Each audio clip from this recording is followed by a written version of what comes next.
네, 여러분 안녕하세요. 부영부재TV의 형 김창경. 동생 전승배입니다. 최근에 우리나라 좀 경제 상황이 엄청 안 좋잖아요. 그렇죠. 전반적인 빌딩 시장에 대해서 좀 설명을 드리는 게 좋을 것 같아서 설명을 드리려고 합니다. 외부 상황이라고 했을 때 대선을 앞두고 있고요. 네. 트럼프 관세 정책 이런 게 있다 보니까 경기가 어떻게 될지 예상을 못하는 측면이 있잖아요. 그래서 이게 빌딩 시장에 어떤 영향이 있고 시장에 있는 사람들은 어떤 심리를 가지고 있는지를 좀 궁금해 하실 것 같아요. 투자를 할 때 어떤 방향으로 가면 좋을지에 대해서 그 길을 한번 전달해 드리려고 합니다. 전체적인 내용을 요약을 하자면은 첫 번째는 현재 은행의 대출 상황에 대해서 좀 설명을 드릴 거고, 두 번째와 세 번째는 매도자와 매수자의 이제 심리, 네 번째는 최근에 어떤 건물들이 좀 매각이 됐는지 짧게 설명을 드릴 거고, 다섯 번째는 투자자들이 어떻게 좀 투자를 해야 되는지 정리를 해서 설명을 드리도록 하겠습니다.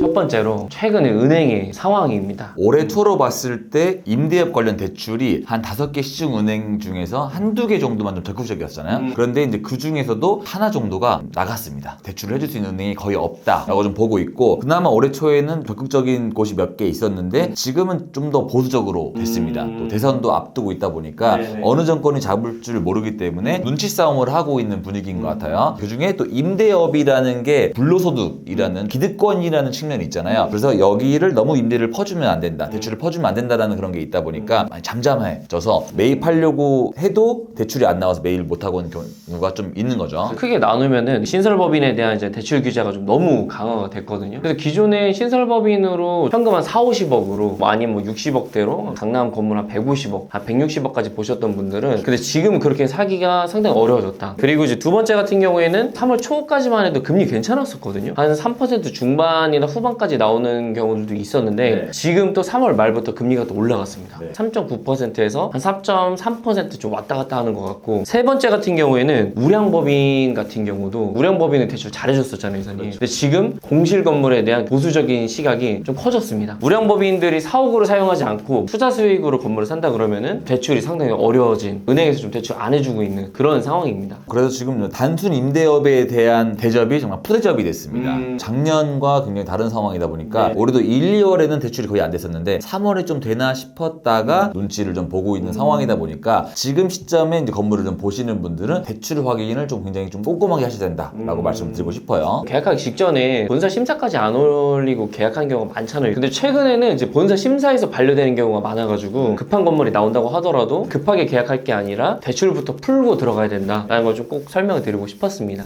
네, 두 번째는 이제 매도자의 심리 혹은 이제 현재 상황에 대해서 좀 설명을 드리고 싶은데, 팔아야 하나 말아야 하나 극도로 혼란한 상태라고 좀 설명을 드리고 싶어요. 그런 고민을 할 수 있는 분들은 괜찮은 것 같아요. 팔아야 할까 말아야 할까 하는 분들은 말면 될 수 있거든요. 그런데 이제 문제는 팔아야 하는 사람들, 팔아야만 그 목적이 이루어질 수 있는 사람들은 생각이 굉장히 많을 것 같은 상황입니다. 그래서 또 이사님 말씀하신 것처럼 22년도 그 고점에 사셨던 분들 있잖아요. 특히 고점에 사셔서 리모델링이나 신축을 했는데 지금까지 임대 세팅이 안 돼서 이자 감당이 어려운 분들은 건물을 내놓은 지 꽤 오래됐어요. 그래서 지금 너무 안 팔리다 보니까 낮추고 원가보다 낮춰서 매각하는 사례가 또 있고, 예시를 든다고 하면은 22년도에 90억에 사가지고 시주까지 하는 건물인데 100억에 나와 있는 물건도 있거든요. 100억에 파는데도 안 팔리는 물건도 있는 거죠. 그래서 이제 생각이 많을 수밖에 없는 게, 그런 물건들이 있으면 매수인들은 이 물건의 상황을 알아요. 대략적으로 매도자들이 힘들어 할 거다 라는 그런 내용을 알고 있어서 가격을 굉장히 세게 후려칩니다. 중개인들도 같이 움직여서 가격을 막 내리려고 하는 노력을 좀 하고 있는 상황이잖아요. 얼마 전에도 150억짜리가 이미 원가보다 아래인데도 120억의 매수 영세가 제출을 하는 경우가 있었어요. 3, 4년 전만 해도 말도 안 되는, 있을 수가 없는 상황이었거든요. 지금은 울며 겨자 먹기식으로 그 매수 영세를 받고는 있습니다. 받고 결정한다라는 거죠. 이 상황이 저는 이해는 되긴 하지만 너무 고점에 사신 분들은 좀 안타깝기는 합니다. 금액을 낮춰서까지 안 팔리는 건 어쩔 수 없는 것 같아요. 그건 매수자들이 지금 시장이 맞지 않은 건물을 생각을 해서 못 사는 경우인데, 저는 되려 지금 상황에서 안 팔고 이걸 이제 매도를 포기하는 대신에 임대로 전환하는 분들이 있거든요. 그런 분들은 저는 약간 희망은 있다고 봐요. 최근에 신축된 건물들을 보면은 사옥을 찾는 임차인들이 생각보다 많아졌기 때문에 신축된 건물들이 임차가 세팅이 되는 것 같아요. 단 임대료가 좀 저렴하게, 지금 매각이 안 된다라고 하면은 금액을 낮춰서 매각을 하려고 해도 시장에 받아주지 않다 보니까 임대로 전하는 게 저는 더 맞다고 생각을 합니다. 그나마 이제 이 상황이라도 타게 하려면 임대료라도 나와야 버틸 수가 있다라는 거죠. 저는 좀 팔아야 되는 쪽으로 이야기를 하자면 임자가 잘 안 붙어요. 100억이었는데 90억에 딜을 던졌어요. 올렸어요. 근데 90억 팔기 싫겠죠, 당연히. 그러면 여기서 좀 딜을 맞춰서 한 91, 2억이라도 마무리를 하는 쪽으로 가야 되는 게 낫지 않나. 금액을 막 끝까지 고집하다가는 언젠가는 내고된 금액이 90억이 아니라 그냥 시장가가 90억이 되는 상황이 올 수 있다라고 보고 있어서 인자가 나타났을 때 정리를 하는 것도 하나의 빠른 해결책이지 않을까라고 보고 있습니다.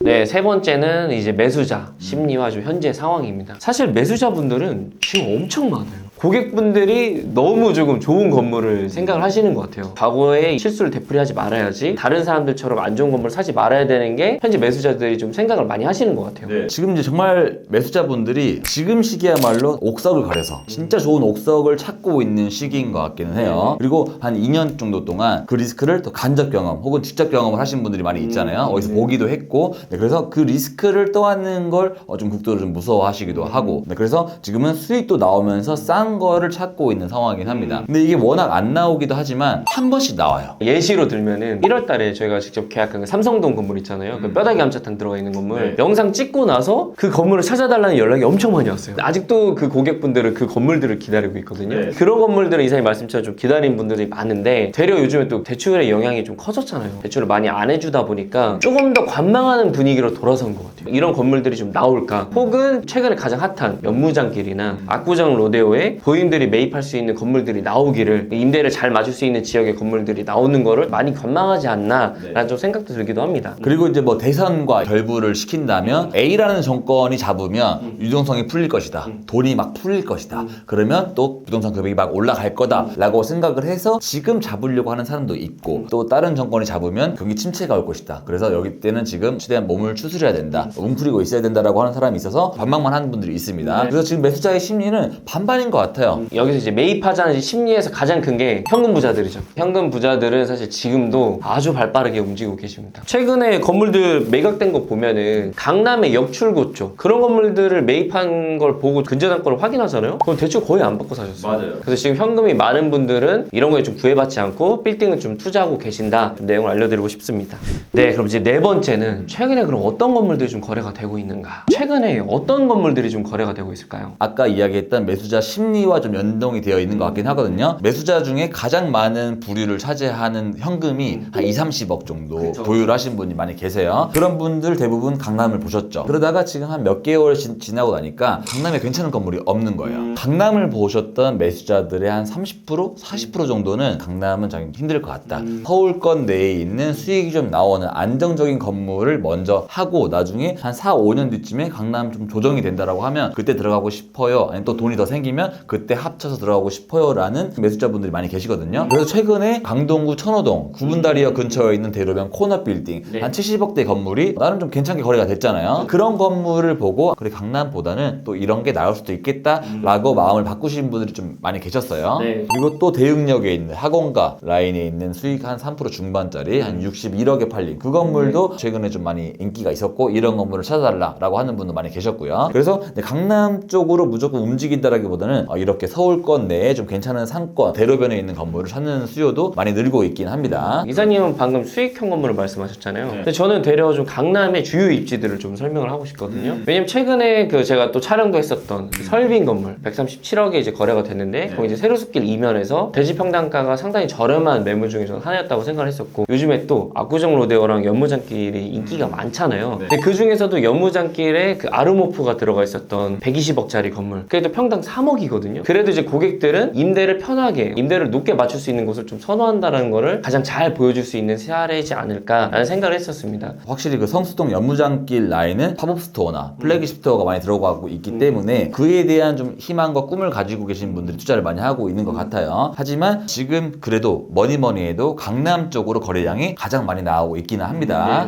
그럼 매수자들이 지금 시장에서 어떤 건물을 좀 사야 할까요? 우선 어떤 건물을 뭐 사야 한다기보다는 웬만큼 마음에 들지 않고 괜찮지 않으면 그냥 안 사는 게 낫다. 사지 마시라 라고 말씀을 드리고 싶어요. 이게 중개인들이 보통 사지 말라라는 얘기를 잘 안 하는데 저희는 매 영상에서 이렇게 사지 말라라는 말을 좀 많이 하는 것 같아요. 왜냐면 너무 약간 이상한 것들을 매입을 한 그런 사례를 많이 봤다 보니까 어중간하면 그냥 사지 마시고 관망을 해도 괜찮다라고 보고 있습니다. 왜냐면 대출도 아까 저희 서두에 말씀드렸다시피 잘 나오고 있는 상황도 아니에요. 진짜 내가 좋으면 매입을 하되 웬만하면 관망도 나쁘지 않다 않다라는 걸 말씀드리고 싶지만 정말 사야 한다라고 하면 내가 5년 플랜을 잡고 버틸 수 있는 건물을 사야 된다고 보고 있어요. 예전에는 뭐 1년 만에 얼마에 팔았다, 1년 만에 얼마 벌었다 이런 게 많이 있었지만 지금은 또 그게 많지는 않아요. 그 사례가 많이 나오고 있지는 않기 때문에 2, 3년도 짧다라고 보고 있습니다. 거의 건물은 진짜 10년 이상은 좀 가지고 있어야 된다고 생각을 하고 있는 장기 보유를 좀 추구하는 사람이거든요. 근데 그것 좀 너무 길다라고 하면 정말 5년 동안 내가 무조건 버틸 수 있는 플랜이 가장 중요하지 않을까. 그걸 토대로 건물을 봐야 된다고 보고 있습니다. 저도 좀 이사님 말씀에 좀 동의를 하는 게 제가 추구하는 건 좀 안정성이에요. 상업용 부동산은 전 수익이 전부라 생각하거든요. 통임대보다는 좀 단일 세입자가 더 좋은 것 같고 단기 계약보다는 좀 장기 계약으로 이 임차가 운영할 수 있는 곳들 혹은 이 임차인이 얼마나 탄탄한지를 좀 봐야 된다라고 저는 생각이 들거든요. 그래서 좀 이 조건을 최우선으로 좀 검토를 해야 되는 게 아닌가라는 생각을 하고 있고 두 번째 같은 경우에는 대출을 많이 안 받으셨으면 좋겠어요. 예전에는 금리가 좀 낮았으니까 대출을 좀 높게 받아도 버틸 수가 있었는데 지금은 절대 아니거든요. 강남의 좀 평균 수익률이 지금 2%대잖아요. 근데 지금 대출 금리 거의 한 4%대란 말이죠. 결국엔 이거 버틸 수가 없는데 대출을 좀 과하게 받으면은 지금은 괜찮더라도 언제 어떤 위기가 좀 닥칠지 모르잖아요. 그때를 대비해서 대출의 좀 비율을 좀 최소화했으면 좋겠습니다. 이걸 한 줄로 좀 요약을 하면은 저는 잘 고르고 잘 기다리고 잘 들어가는 사람이 이기는 시장이라고 좀 말씀을 드리고 싶어요. 그래서 예전처럼 매입을 하는 그 타이밍이 아니라 매수자들이 좀 선별을 하는 타이밍이라고 생각을 합니다. 저는 거기에 추가로 덧붙이자면 정말 내가 좋은 건물이 나타났다 괜찮다 싶으면 움직임은 정말 빨리 가져가야 됩니다. 좋은 물건 하나 나오면 거기에 대한 매수자는 30명이 있기 때문에 빨리 움직이는 게 맞다라고 보고 있습니다. 네.